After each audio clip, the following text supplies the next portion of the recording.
But there is a Harvard economist that disagrees with that. He just took $1 million out of Bank of America, and he said he's probably going to go ahead and create a bank run on Bank of America because of that.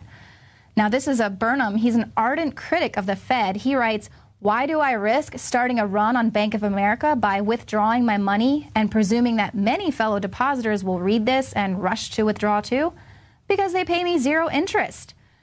Now, Burnham explains that Bank of America may be unwilling or unable to return his money should one of a number of different circumstances arise, such as depositors demanding their money back en masse, or if the investments of which 90% of depositors' money Bank of America has loaned out to cover go bust. So, I mean, here's this guy, he's got $1 million in the bank, and basically it'd be better off if he just stuck that money under his bed in a mattress, because when he goes to take it out, the bank will put these capital controls on it and say, sorry, we need that to cover these risky investments that we made with your money that we pay you 0 interest on.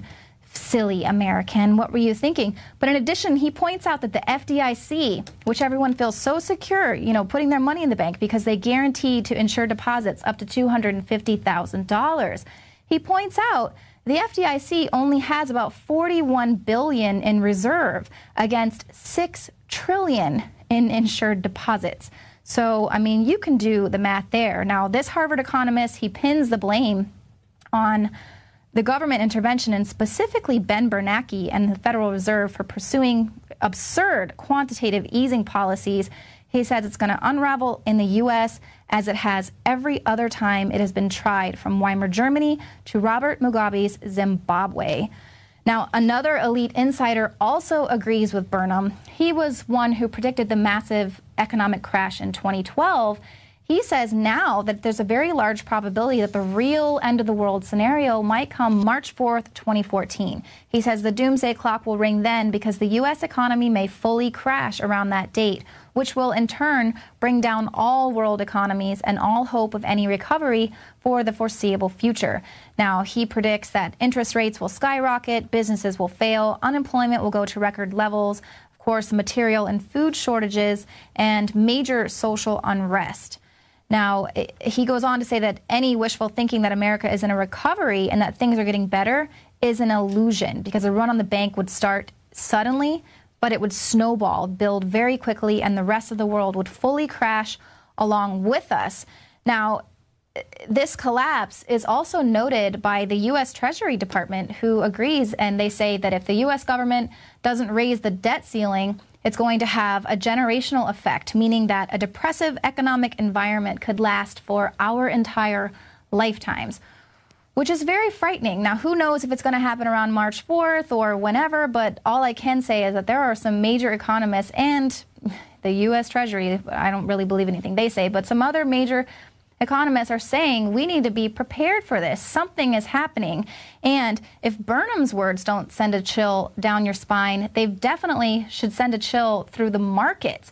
We have seen the Dow Jones fall 1,000 points. And this has been since its height in December, which we haven't seen it fall more than 200 points in over a year. I mean, that's its moving average. So many believe that this is just the beginning of a major stock decline. Now, Peter Schiff says the crisis is imminent. I don't think Obama is going to finish his second term without the bottom dropping out. A stock market, the investors there are oblivious to these problems, and the global financial markets are also becoming extremely unstable.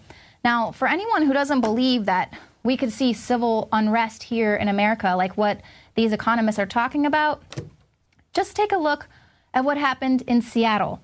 People there were lighting things on fire, burning historical buildings, damaging buildings, throwing down street signs, going crazy because their team won the Super Bowl. I mean, they were acting crazy because of good news.